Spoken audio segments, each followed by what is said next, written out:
নমস্কার, দীর্ঘ বিরতির পর আবারও ফিরে এলাম। সকলকে জানাই আমার পক্ষ থেকে নিউ ইয়ারের অনেক অনেক শুভেচ্ছা।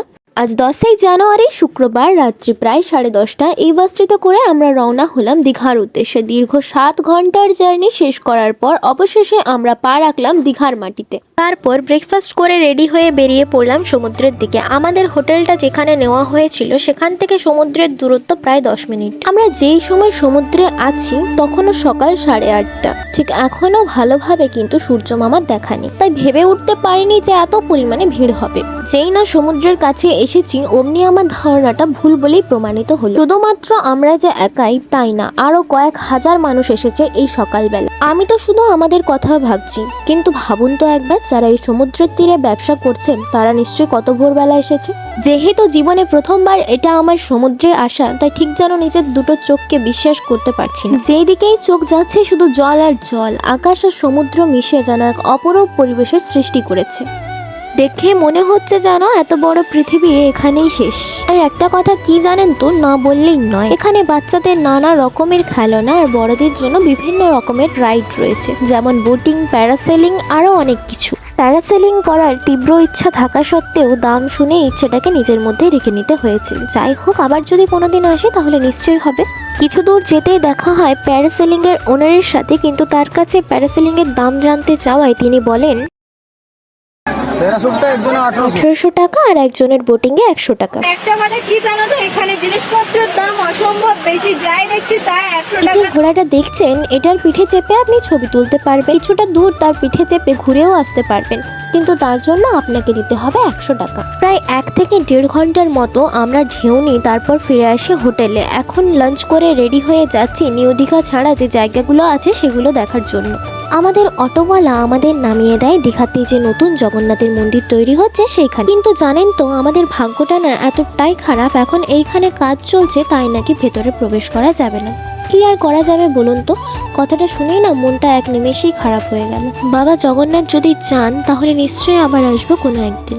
গেটের বাইরে থেকে যেটুকু দেখতে পেলাম সেটা দেখেই মনে হলো যে কিছুটা পুরীতে যে বাবা জগন্নাথের মন্দির রয়েছে তার মতোই। তবে আমার তো কোনোদিন পুরী যাওয়া হয়ে ওঠেনি, কিন্তু যারা গিয়েছেন তারা একবার কমেন্টে জানাবেন। তাই আর এখানে বেশি দেরি না করে আমরা চলে এলাম মোহনা। যারা এই জায়গাতে এসেছেন তারা নিশ্চয়ই জানবেন যে ঠিক কি পরিমাণে গন্ধ এখানে মাছের। আসলে কি বলুন তো, এখান থেকেই তো মাছগুলো ভারত সহ সারা দেশ বিদেশে যায়, তাই হয়তো এরকম। মোহনায় আসতেই যেটা আপনার চোখে পড়বে সেটা হচ্ছে একের পর এক মাছের দোকান, তাতে আবার কত রকমের মাছ। এই যে এইখানে শুটকি মাছগুলো দেখছেন তার মধ্যে আমি শুধু চিংড়ি মাছগুলোই চিনতে পারছি। সত্যি বলতে আমি খুব একটা মাছ চিনতে পারি না, ওই যে বলে না চিনতে পারি না কিন্তু খেতে পারি। এখানে শুটকি মাছগুলোর দাম জিজ্ঞাসা করায় বলে 100 গ্রামে 40 টাকা, অর্থাৎ ধরুন ওই 400 টাকা কেজি। আমি আগে আকারে ছোট যেই মাছগুলো হয় সেগুলোরই শুটকি দেখেছি, তবে জানতাম না যে এত বড় বড় হয়। আর যেইগুলো খুব বড় ছিল সেগুলো পিস পিস করে কেটে হলুদ মাখিয়ে রেখে দিয়েছে।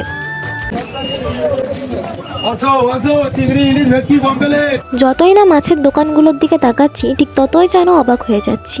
ওই যে দূরে কাঁকড়াগুলো দেখতে পাচ্ছেন তাদের আকৃতিগুলো একবার দেখুন। ইলিশ, ভেটকি, চিংড়ি, 2 ধরনের কাঁকড়া, পমফ্রেট, অক্টোপাস কি না নেই। নতুন বছরে আমার জীবনের পাতায় নতুন নতুন কত স্মৃতি যুক্ত হচ্ছে, তার কারণ হলো এইসব জিনিস আমি আমার জীবনে কোনো দিনই সামনে থেকে দেখিনি। তবে এই বছর দীঘায় এসে সেগুলো দেখার সুযোগও আমার হয়ে গেল। তবে একটা কথা জানেন তো, এখানে বড় বড় ইলিশগুলো 1300 টাকা কেজি। পশ্চিম বর্ধমান অর্থাৎ আমার জেলার থেকে ইলিশের দাম 500 টাকা কম হলেও শুটকির দামগুলো দেখছি আবার দ্বিগুণ। এই দোকানটার মধ্যে ওই যে দূরে রয়েছে মাছটা, তার সাইজটা একবার দেখুন। আমাদের সাথে যেহেতু বাবা আসেনি তাই এসব দেখে বাবার কথা মনে পড়ে যাচ্ছে। যদি আসতো তাহলে কোন মাছের কী নাম সবই বলতো আমাকে। মোহনার 2 ধারে মাছের দোকান, জুয়েলারি, ঘর সাজানোর জিনিসের অনেক ছোট বড় দোকান রয়েছে। এই যে এই শাখার দোকানটা দেখছেন, এখান থেকেই আমার মা আর দিদা নিজেদের জন্য শাখা পছন্দ করছে। তাই আমি ভাবলাম যে একটু সাইড থেকে ঘুরে আসা যেতেই পারে। বিভিন্ন ডিজাইনের মালা সহ ঝিনুক আর শঙ্খের তৈরি কতই না জিনিস, কি নিখুঁতভাবে তাদের তৈরি করা হয়েছে। ওই যে দূরে বোটগুলো দেখতে পাচ্ছেন সেগুলো সমস্তই মাছ ধরার বোট। ওনারা নিজেদের কাজ শেষ করে মাছ ধরার জালগুলো ভালোভাবে গোছাচ্ছিল। ঠিক সেই সময়ে আমরা দেখতে পেলাম এই ছোট্ট মাছটাকে।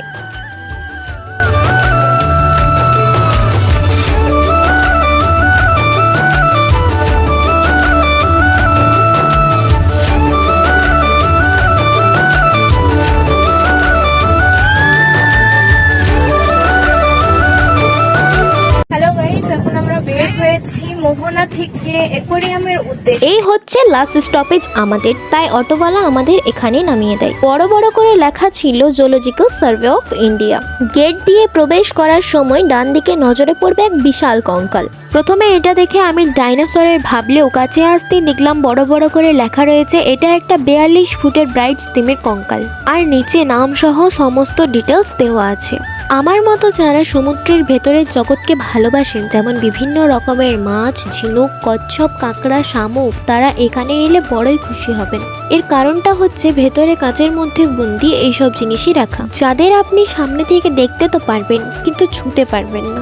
তাই আর বেশি দেরি না করে আমরা ফিরে আসি আমাদের হোটেলে। তারপর কিছুক্ষণ রেস্ট নিয়ে বিকেলবেলা আবার আসি সমুদ্রের তীরে। দেখুন তো আপনারা কিছু পরিবর্তন লক্ষ্য করতে পারছেন কিনা।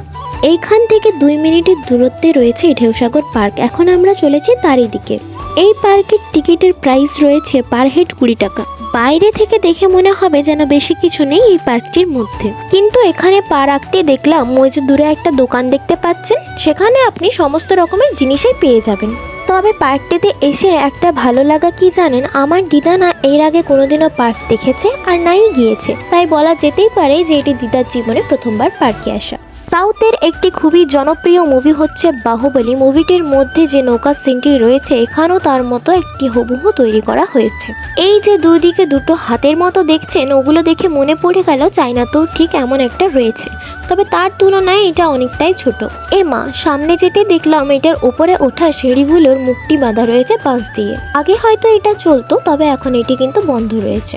এই যে রাইডটি দেখছেন এটার নাম কিন্তু আমার জানা নেই, আপনারা জেনে থাকলে অবশ্যই আমাকে কমেন্টে জানাবেন। এই যে যাদের আপনারা দেখছেন তাদের মধ্যে একজন মেয়ে আর একজন ছেলে রয়েছে। কি পরিমাণ সাহস আছে তাদের দেখেই আমি ঠিক আন্দাজ করতে পারছি। বলুন তো, সাহস না থাকলে কি কেউ এই মারাত্মক রাইডটাতে উঠতে পারে? ভাবুন তো একবার, নিচে গভীর সমুদ্র আর আপনি এত উচ্চতায় ঠিক এইভাবেই ঝুলে আছেন। ইস, ভেবেই তো আমার গায়ে কাঁটা দিয়ে উঠছে। এতগুলো মানুষের মধ্যে, মানে ওই ধরুন 100%-এর মধ্যে 1% মানুষেরই এটাতে ওঠার সাহস রয়েছে। আপনি যদি এই রাইডটিতে উঠতে চান তাহলে ওনারা আপনাকে চারিদিক দিয়ে ভালোভাবেই সিটটির সাথে বেঁধে দেবেন। তারপর ওনাদেরই একজন নিচ থেকে দড়িটাকে আস্তে আস্তে টানবে আর আপনি ততই উপরে উঠে যাবেন। যখন আপনি একেবারেই টপে, ঠিক তখনই তিনি ফট করে দড়িটি ছেড়ে দেবেন আর আপনি এভাবে ঝুলতে থাকবেন। টোটাল আপনাকে ওনারা 2 বার ঝোলাবেন, কিন্তু তার জন্য কত টাকা দিতে হবে সেটা আর জানা হয়নি। পার্কটির আরেকটু ভেতরে যেতে দেখতে পেলাম এই রাইডটি, যেটা এতদিন টিভিতে দেখেছি, তবে এবার সামনে থেকে দেখে না প্রচুর হেসেছি। চলুন, এবার সন্ধ্যেটা বাড়ছে তাই ঠান্ডাটাও বাড়ছে। দিনের বেলা খুব ঠান্ডা না লাগলেও এই সন্ধ্যের সময় দেখছি তা বেশ বেড়েছে। সমুদ্রের তীরে যে এত বড় মার্কেট রয়েছে, সকাল থেকে চারিদিকে ঘুরে এই সময় পায়ে খুব যন্ত্রণা হচ্ছে আর তার উপর আবার ক্লান্তি রয়েছে। তাই আর কি সম্পূর্ণ মার্কেটটা না ঘুরে টুকটাক কিছু কেনাকাটা করে বিখ্যাত বিখ্যাত মাছ ভাজার জন্য। আর মাছ ভাজা না খেলে কি চলে বলুন তো? এই যে স্টলগুলোতেও দেখছি অনেক রকমের মাছ রয়েছে, কিছু ফ্রাই করা তো কিছু মশলা মাখিয়ে রাখা হয়েছে। মাছ ভাজা খেয়ে কেনাকাটা সেরে আমরা চলে আসি হোটেলে। তারপর নিজেদের ব্যাগপত্র নিয়ে উঠে যাই বাসে। ডিনারে আমাদের দিয়েছে চিকেন বিরিয়ানি। চললাম এবার বাড়ি। মনের মধ্যে নতুন ছোট বড় কিছু স্মৃতি নিয়ে দেখা হবে আবার শীঘ্রই। আর যদি ভিডিওটা ভালো লেগে থাকে তাহলে লাইক, কমেন্ট, শেয়ার করতে ভুলবেন না।